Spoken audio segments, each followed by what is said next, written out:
स्तनको दुख्नुको कारणहरू धेरै कारणहरू हुन्छन् है। जब पनि एकातिरको स्तन मात्र दुख्ने भनेको बेलामा एकातिर स्तन मात्र केही प्रब्लम भएर भनौँ कहिले चोट लागेर कहिले इन्फेक्सन भएर यिनीहरू कारणहरूले पनि दुख्न सक्छन्। तर जब दुवैतिरको स्तन दुख्छन् यसलाई चाहिँ हामीले एउटा सिस्टमिक प्रब्लम भनेर चाहिँ हामीले सोच्नुपर्छ।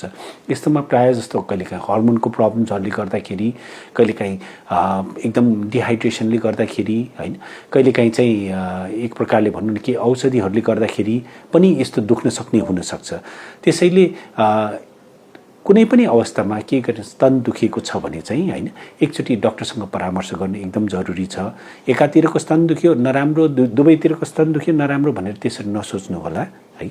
किन भन्दाखेरि यो धेरै कारणहरूले हुनसक्छ। इन्फेक्सन, चोटपटकहरू यिनीहरू सबैले र कहिलेकाहीँ क्यान्सरले पनि हुनसक्छ।